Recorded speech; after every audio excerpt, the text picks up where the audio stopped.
ভাঙ্গা বাড়ি, গুড়িয়ে পড়ে আছে দেয়াল, ছোট ছোট ইটের কণা, দেয়ালে কালো ধোঁয়া। ভাবতে পারেন এটা গাজা, ইরান কিংবা ইসরায়েলের যুদ্ধে ধ্বংসস্তূপ।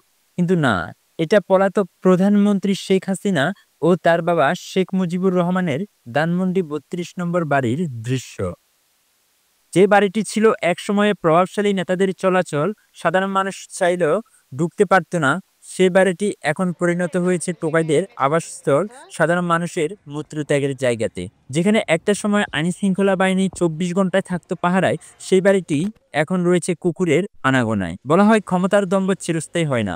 দীর্ঘ ১৭ বছর ক্ষমতায় ছিল সাবেক পলাতক প্রধানমন্ত্রী শেখ হাসিনা। তখন ধানমন্ডি ৩২ নম্বর থাকতো আইন শৃঙ্খলা বাহিনীর কঠোর নিরাপত্তা বেষ্টনীতে। ছাত্র জনতার গণঅভ্যুত্থানের মাধ্যমে পতন ঘটে আওয়ামী লীগ সরকারের। ১৭ বছরের মসনদ ভেঙে পড়ে। তখন ভারতে পালিয়ে যায় শেখ হাসিনা। ভারতে থেকে একের পর এক উস্কানিমূলক বক্তব্য দিতে থাকে সে। ৫ এপ্রিল শেখ হাসিনার বক্তব্যের কারণে ছাত্র জনতা বুলডুজার দিয়ে গুড়িয়ে দেয় ধানমন্ডি ৩২-এর বাড়ি। ৩২ নম্বরের ভাঙা বাড়িটি দেখতে প্রতিদিনই দেখা যায় মানুষের আনাগোনা। মানুষ আসে ভাঙা বাড়িটি দেখতে, ফ্রেমবন্দি করে নিজেদের ছবি। অনেকে গার্লফ্রেন্ডকে নিয়েও আসেন ঘুরতে। সাধারণ জনগণ বলছেন ৩২ নম্বর বাড়িটি ভাঙার মাধ্যমে ফ্যাসিবাদের চূড়ান্ত পতন হয়েছে। গায়ের জোরে একটা সময় বাড়িটিকে রাখা হতো কঠোর নিরাপত্তা বলয়ে। আবার কেউ কেউ বলছেন মেয়ের পাপের ফসল ভোগ করলো বাবা। আসলে তাদের যে ইয়াটা ছিল, আওয়ামী লীগের যে স্বৈরাচারী যে জুলুম নির্যাতন, এটা সাধারণ মানুষ থেকে শুরু করে সকল রাজনৈতিক দল, এমনকি আলেম ওলামা যারা আছেন, সকলে এই জিনিসটা নিপীড়ন সইতে সইতে এখন এমন একটা পরিস্থিতি গেছে যে আমরা মনে করি এটা যুক্তিযুক্ত।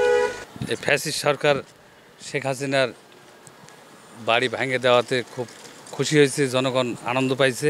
ক্ষমতার অপব্যবহার করে অতিরিক্ত নিরাপত্তা বেষ্টনী তৈরি করেছিল এবং তার ক্ষমতার মূল উৎস ছিল হচ্ছে তার পিতার এই বাসভবন। এই বাসভবনকে পুঁজি করেই সে অপরাজনীতি করে গেছে। এই কারণেই সে অতিরিক্ত নিরাপত্তা বলয় তৈরি করেছিল। ধানমন্ডি ৩২ নম্বর বাড়িটি এখন কেবল ভাঙা ধ্বংসস্তূপ। বাড়ির দেয়ালে দেয়ালে লেখা আছে মানুষের ক্ষোভের ভাষা।